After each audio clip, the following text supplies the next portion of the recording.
오늘 우리가 읽은 호세아서는 소예언서로 분류되는 그러한 성경입니다. 소예언서로 분류됨에도 불구하고 호세아서는 14장이라는 적지 않은 분량을 가지고 있습니다. 이 적지 않은 분량을 가지고 있는 호세아서의 주제는 하나님의 사랑을 깨닫고 하나님께로 돌아오라라는 그러한 주제의 말씀입니다. 14장에 걸쳐서 하나님의 주제, 하나님의 말씀인 하나님의 말씀을 깨닫고 여호와께로 돌아오라라는 내용이 거의 매 각 장마다 포함되어 있는 것을 알 수 있습니다. 하나님께서는 때로 꾸짖으시기도 하시고 또한 하나님께서는 징계를 하시는 것처럼 보이지만 그 이면에는 이스라엘 백성들이 잘못을 깨닫고 하나님께로 돌아오기를 바라는 하나님의 진정한 사랑이 그 안에 포함되어 있는 것입니다. 오늘 말씀 우리가 읽은 말씀에서도 하나님의 사랑을 깨달을 수 있습니다. 하나님께서 이스라엘 백성들을 향한 계획은 심판이 아니라 구원임을 알려주고 있습니다. 하나님의 말씀을 14장 호세아서 14장 1절에도 하나님 1절과 2절에도 보시듯이 여호와께로 돌아오라라고 하나님께서는 말씀하고 있습니다. 여호와께로 돌아오라라는 이 말씀은 하나님의 품으로 완전히 돌아오라라는 그러한 선포입니다. 하나님의 품으로 돌아오는 것은 세상과 타협하지 아니한 채로 하나님의 품 안에 온전히 안기는 것입니다. 한 발은 하나님의 품 안에, 한 발은 세상의 품 안에 있는 것이 아니라 온전히 두 발을 온전히 하나님 앞에 드리는 것이 바로 하나님께 돌아오는 것이다라는 것입니다.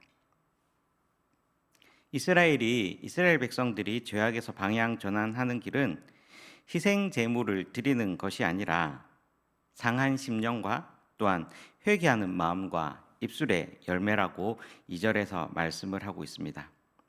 입술의 열매는 입으로만 드리는 것이 아니라 하나님의 언약에 순종하며 선한 삶을 살겠다는 그러한 약속의 제사인 것입니다. 3절 말씀을 보시면 우리가 앗수르의 구원을 의지하지 아니하며 말을 타지 아니하며 다시는 우리의 손으로 만든 것을 향하여 너희는 우리의 신이라 하지 아니하오리니라고 얘기를 하고 있습니다. 이스라엘 백성들이 지금까지 의지했던 것들을 나열하고 있는데 앗수르의 구원을 의지하지 않는다라는 말은 정치 외교적으로 다른 나라에 눈을 돌리지 않겠다라는 그런 의미입니다.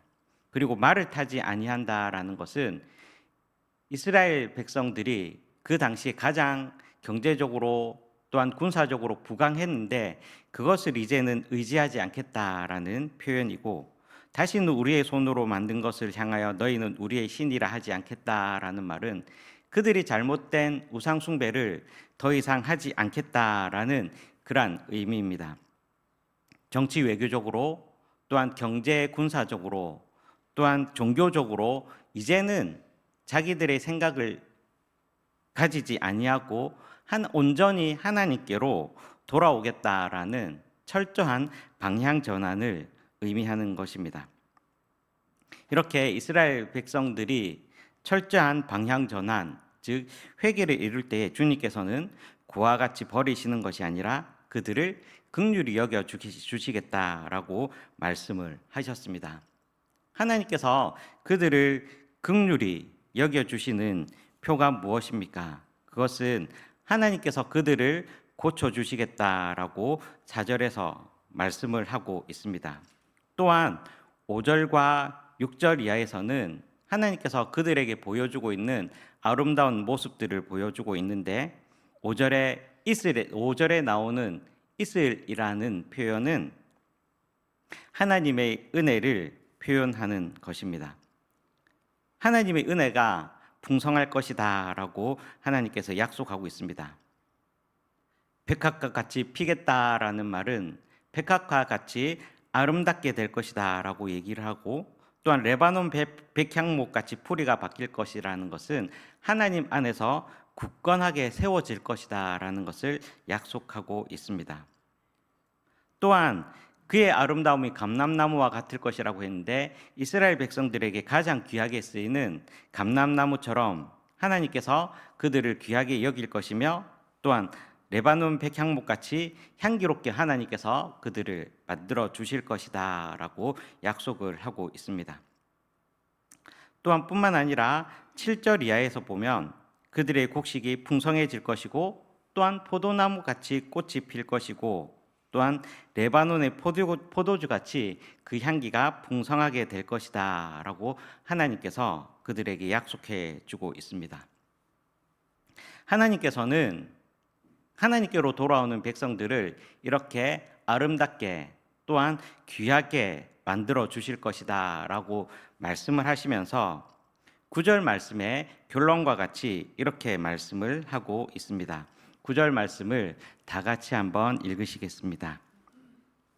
누가 지혜가 있어 이런 일을 깨달으며 누가 총명이 있어 이런 일을 알겠느냐. 여호와의 도는 정직하니 의인은 그 길로 다니거니와 그러나 죄인은 그 길에 걸려 넘어지리라. 아멘. 지혜 있는 사람, 총명한 사람만이 깨달을 수 있는 하나님의 말씀은 정직하다라고 선포합니다. 정직한 하나님의 말씀 앞에 회개하고 돌아올 때에 주님께서는 우리의 영광이 되어 주실 것입니다. 이스라엘 백성들과 마찬가지로 사랑받을 자격이 없는 우리를 하나님께서는 선택하셔서 하나님의 사랑을 받을 만한 자격을 우리에게도 허락하여 주셨습니다. 자격도 없고 조건도 갖추지 못하였지만 하나님께서는 우리들에게 일방적으로 은혜를 베풀어 주셨습니다. 그에 걸맞는 삶은 죄악된 삶에서 벗어나 진리의 말씀, 진리의 도 앞에 올바로 서는 것입니다. 하나님 앞에 진정한 회개를 통해서 하나님께로 돌아오는 것입니다. 그러기에 의인은 그 길로 다니지만 죄인은 그 길에 넘어진다라는 말씀을 생각해 볼 때에 시편 1편 6절의 말씀을 이와 같이 응용할 수 있을 것입니다. 의인들의 길은 여호와께서 인정하시나 악인들의 길은 망하리로다. 하나님께서 말씀해 주셨습니다. 우리는 우리의 길을 버리고 하나님의 길을 걸을 수 있어야 할 것입니다. 여호와의 길을 따름으로 주님께서 인정하시는 그러한 복된 삶을 사시는 그러한 귀한 우리 은성교회 성도님들이 되시기를 주님의 이름으로 축원합니다. 같이 기도하겠습니다. 하나님, 우리가 여전히 부족하고 여전히 모자라고 자격도 없고 조건을 갖추지 못한 상태임에도 불구하고 하나님께서는 우리들을 불쌍히 여겨주시고 또한 사랑해 주셔서 하나님의 자녀로 삼으시고 또한 하나님의 길을 걷게 해 주셨습니다. 하나님, 우리가 일생 동안 주님의 길을 걸으며 또한 주님의 뜻을 따라가며 살아가는 귀한 백성들이 되도록 인도하여 주시옵소서.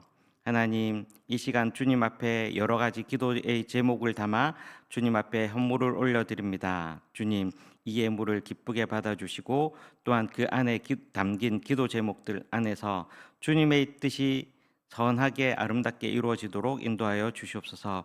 각 가정에 또한 각 사업체에 주님의 선한 손을 펼치셔서 생업이 복을 받게 해주시고 많은 사람들에게 나누어 주며 베풀며 살아갈 수 있도록 인도하여 주시옵소서.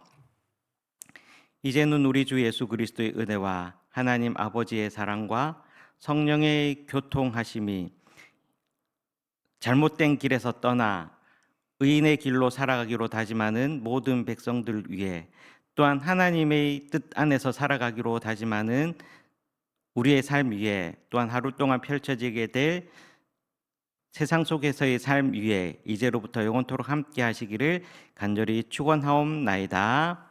아멘. 우리 다 같이 목소리를 모아서 기도하기를 원하는